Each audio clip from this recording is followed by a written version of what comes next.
elle vient vous pourrir la vie dans la nuit. Moi, j'ai eu des gens au bord du suicide qui m'ont appelé en pleurant. Je suis sur un lit médicalisé, j'en peux plus, je peux pas bouger de mon lit parce que je suis opéré, il faut faire quelque chose parce que là, je vais me tirer une balle. Tous ceux qui ont eu des punaises de lit chez eux savent que c'est un véritable enfer. Je vais vous montrer comment vous en débarrasser. La punaise de lit, c'est un petit insecte qui vit au contact de l'homme. Il se nourrit du coup de notre sang, c'est pour ça qu'il ne nous lâche pas. Il est un peu brunâtre quand il est adulte ou quand il s'est nourri, sinon il passe du stade transparent, jaune, blanc, et il finit du coup un peu brun, voilà. La punaise de lit, elle peut être partout, canapé, vous pouvez en trouver au cinéma, dans les transports. Donc à partir du moment où vous allez vous asseoir, vous allongez plusieurs heures, que votre température baisse et que la punaise sent qu'elle peut aller se nourrir en sécurité, bah du coup vous êtes susceptible d'en avoir sur ces lieux-là. Mais là où elle préfère, effectivement, parce que c'est là où vous passez le plus d'heures vulnérables, c'est votre lit. Il n'y a vraiment pas de classe sociale, c'est pas lié à l'hygiène, ça peut vraiment toucher tout le monde. Alors pour les reconnaître, soit vous avez vu un insecte, premier réflexe, prenez-le en photo, hein, comme ça vous l'envoyez à un professionnel. S'il vous plaît, une photo nette, hein. Je sais que c'est petit. Après, vous allez avoir plusieurs symptômes qui peuvent être les piqûres. C'est vrai que quand c'est rapproché, donc des piqûres plus ou moins alignées ou regroupées, on va tout de suite penser punaise, mais ça peut être du moustique. Et après, vous pouvez avoir des déjections, donc des traces de vie de la punaise, sans voir de punaise, parce qu'elle restera toujours très bien cachée, surtout en début d'infestation. On va vous faire une petite démonstration du coup de la détection canine. On va cacher ces punaises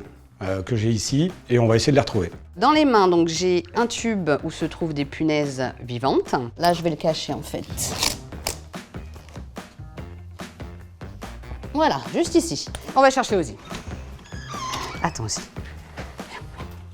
Hop. Tiens. On va chercher. On va chercher.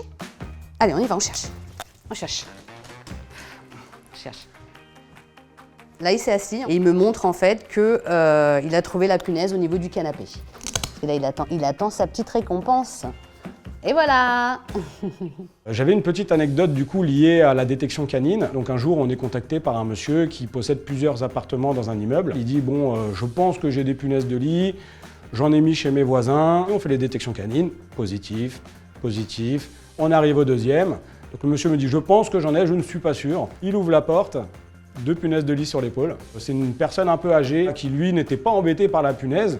Mais quand on en voit en plein jour 2 sur l'épaule, on se dit, bon, normalement, il n'y a pas besoin de passer avec le chien. Et heureusement, on a traité derrière, on en est venu à bout. Et du coup, il a fallu traiter chez tous les voisins aussi. Quand vous en voyez chez vous, hein, ça va être simple. Vous contactez un professionnel. Beaucoup ont le réflexe d'aller chez le pharmacien directement. Je ne crois pas que le pharmacien gère les nuisibles. Il va vous conseiller des choses qui vont être plutôt des répulsifs à la punaise de lit, qui vont faire que reporter le problème ou le déporter chez vos voisins et autres, mais qui ne réglera pas le problème. Le premier réflexe, c'est vrai qu'on a tendance à penser qu'il faut tout jeter chez soi.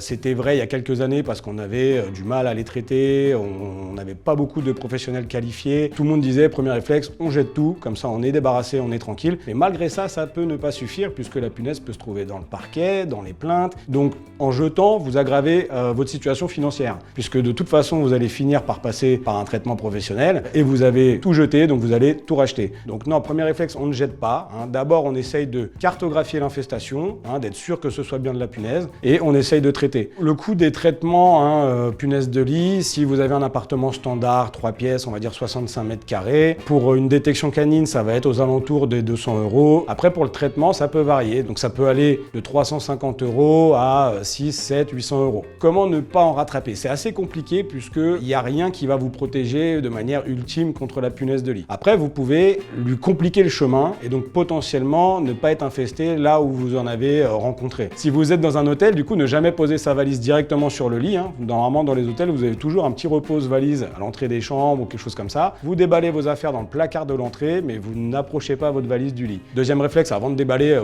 plutôt avant de déballer sa valise, hein, vous regardez le lit. Vous soulevez le matelas, vous regardez un peu le sommier, vous regardez les draps, voilà, vous voyez s'il y a des petites taches, s'il y a de l'activité, hein, finalement. Votre linge sale, c'est pareil, je vous invite à l'emballer dans un sac plastique toujours bien fermé. Et à chaque fois que vous mettez du linge sale, vous rouvrez, vous fermez tout ça. Par exemple, une fois, on a eu le cas de figure assez particulier où on a une dame qui a fait du coup traitement, elle savait pas comment elle trimballait la punaise, mais partout où elle allait, elle en transportait. Donc là, elle est partie, on a traité hein, chez elle, on a eu traitement, détection canine, etc. Sauf qu'elle continuait d'en transporter, elle savait pas trop. Elle va dans un nouvel appartement, on fait une détection négative, on se dit bon bah tout va bien, c'est bon. Elle part en vacances, elle en ramène sur son lieu de vacances. Elle revient chez elle, elle dit c'est pas possible, j'ai encore des punaises de lit, je sais pas où elles se trouvent. On refait une détection canine, là il y avait toutes ses affaires et le chien a marqué au niveau de son PC portable. Chose très rare, mais comme c'était l'objet qui finalement était toujours à son contact, toujours proche d'elle, bah la punaise de lit elle s'est dit bah le plus simple, c'est que j'aille là-dedans.